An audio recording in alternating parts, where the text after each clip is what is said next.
and today I'm going to tell you the number one reason why most student athletes fail.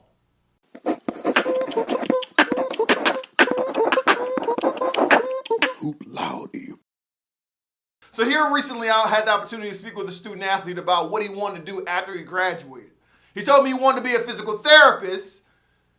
So quite naturally, I was asking him about the classes he was taking. Once I saw his schedule for the classes he was taking, I realized there were literally no science classes. Now, if you know anything about the medical field or physical therapy in particular, you have to take science classes. Classes like anatomy 1 and 2, physics 1 and 2, chemistry 1 and 2. There's things that you have to take in order to go to physical therapy school. And I didn't know if he was aware of this, so I had to make sure I brought it to his attention. I said, hey, dude, what kind of classes are you taking? He looks at me and says, oh, man, I don't know. These classes are what my coach put me in.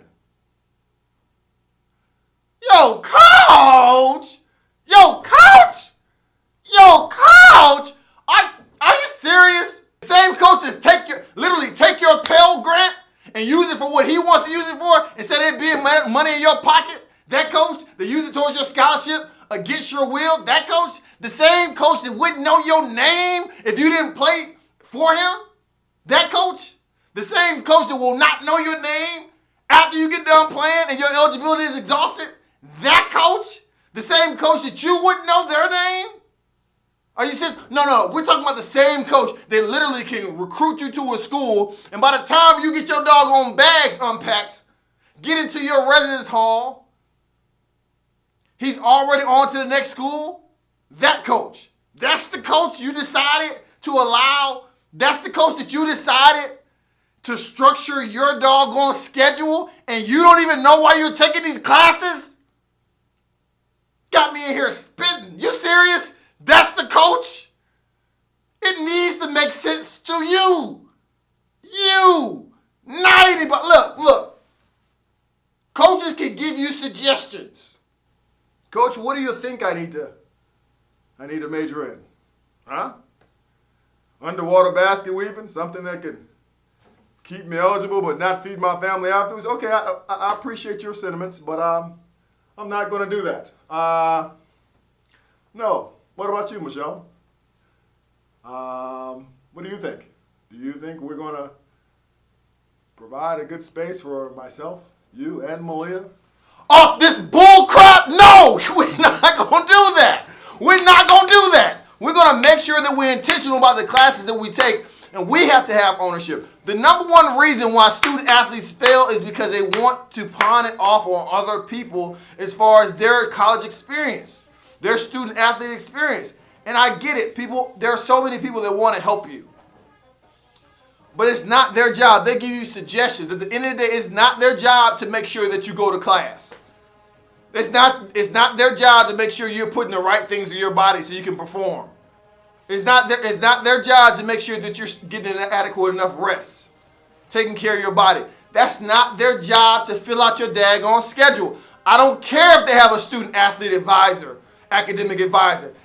They only give you suggestions. That's it.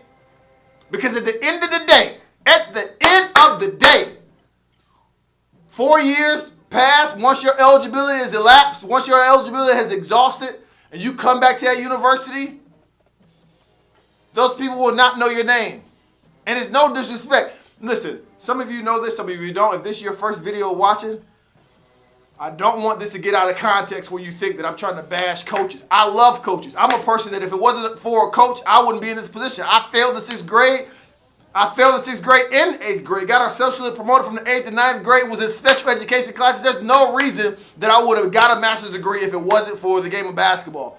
Period. I love all my coaches. Those coaches that I got a lot of playing time with. Even those coaches that I didn't get a lick of playing time. And I stayed on the doggone bench.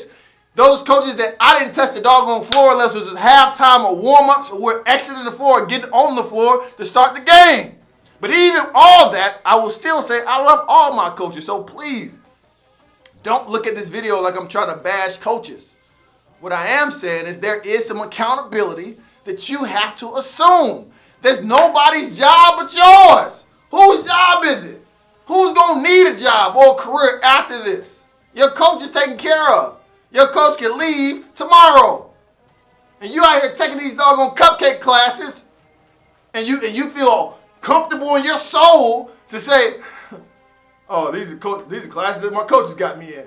How does your coach have you in anything? How is that even possible? That don't even make sense. That don't make sense, okay?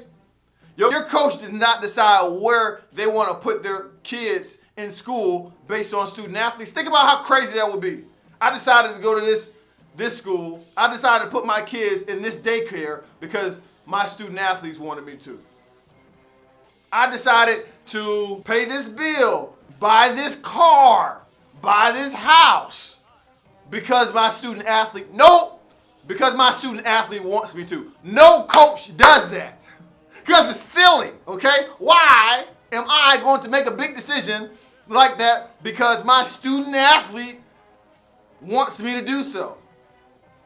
That doesn't make sense. Nor does it make sense for you to take a class just because your coach wants you to take a class. Your coach can have you in a certain offense. Your coach can have you in a certain defense. Your coach can have you in a certain warm-up jacket or certain sneakers.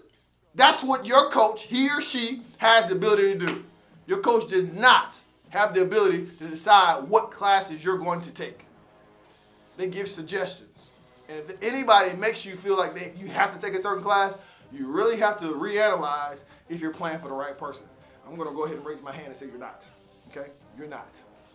Because the coach should be worried about you as a person, holistically, not just you as an athlete.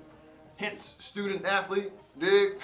I can't make this stuff up. Listen to me. That's the number one reason why student athletes fail. And if you want to get past that process, make sure that all this stuff makes sense to you.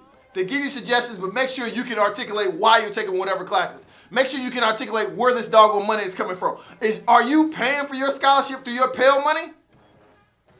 When they recruited you, did they tell you, hey, Bill, we're going to make sure you get a full ride scholarship. Then when you get there, you assume that you're going to get your full ride scholarship and your Pell check. But what they've done, they've taken the $5,000 that your Pell check should have been in your pocket and said, well, we're going to add that to you.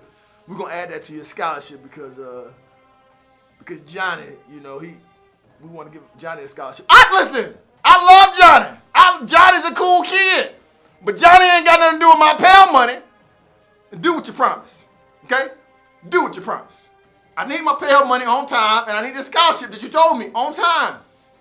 Now, if I agree that I'm going to let you take money out of my pocket to put it back in my pocket in the form of something else, then that's a different conversation. That's not the conversation we're having. The conversation we're having is making sure you don't make the same mistake that so many student athletes make as far as failing as a student athlete in this process. This is the number one thing that you can do, all right? So as always, whether it's on the court or off, in the classroom or out, graduate at the top of your class. Hoop loudy.